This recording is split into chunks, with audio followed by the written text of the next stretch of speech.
Hello friends, welcome back. ഇന്നലെ കാപ്പിക്ക് ഞാൻ അരി അരയ്ക്കാനായിട്ടൊന്നും, അതായത് ഇഡ്ഡലി ദോശ അതിനൊന്നും ഞാൻ അരി അരയ്ക്കാനായിട്ടില്ല. വേറെ ഒന്നുമില്ല, എനിക്ക് മടിയൊന്നും ചെയ്യാൻ വയ്യ എന്ന് തോന്നിയിട്ട് ഞാനൊന്നും ചെയ്തില്ല. പക്ഷേ രാവിലെ ആയപ്പോഴത്തേക്ക് കൺഫ്യൂഷൻ, എന്ത് കാപ്പി ഉണ്ടാക്കും? രാവിലെ കുഞ്ചൂസിന് പോകണം, സീതമ്മയ്ക്ക് പോകണം, പിന്നെ നമുക്ക് വേണ്ടേ. അപ്പോൾ ഞാൻ വിചാരിച്ചു, ഞാൻ ഓരോന്നോരോന്നായിട്ട് വിചാരിച്ചു, ഇത് ഗോതമ്പ് ദോശ ഉണ്ടാക്കിയാലോ, അത് ചെയ്താൽ ഇത്. അപ്പോൾ ഇതൊന്നും കുഞ്ചൂസിന് താല്പര്യമില്ല, ആർക്കും താല്പര്യമില്ല ഗോതമ്പ് ദോശയൊന്നും, അത്ര പിടിത്തം ആർക്കുമില്ല. അപ്പോൾ ഞാൻ പിന്നെ വിചാരിച്ചു ഇടിയപ്പം ഉണ്ടാക്കാമെന്ന്. അങ്ങനെ ഇടിയപ്പം ഉണ്ടാക്കാൻ വേണ്ടിയിട്ട് നോക്കിയപ്പോൾ അരിപ്പൊടി നന്നേ കുറവ്.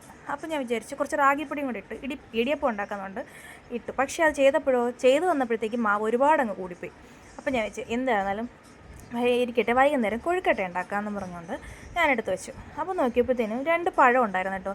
ഞാൻ വൈകുന്നേരം ആയപ്പോഴത്തേക്ക് ഈ 2 പഴവും എടുത്തരച്ച് ഈ മിക്സ് ചെയ്ത് വെച്ച് മാവിലോട്ട് ഇടാനും അതങ്ങ് കൊണ്ടങ്ങ് വെള്ളം അങ്ങ് കൂടിപ്പോയി. പഴവും എല്ലാം കൂടി ആയപ്പോൾ നല്ല ലൂസായിപ്പോയി.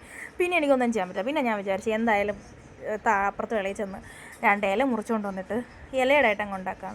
എന്തായാലും കാഴ്ചയ്ക്ക് ചീറ്റിപ്പോയൊന്നുമില്ല, എങ്കിലും ചെറുതായിട്ടൊന്ന് ചീറ്റി.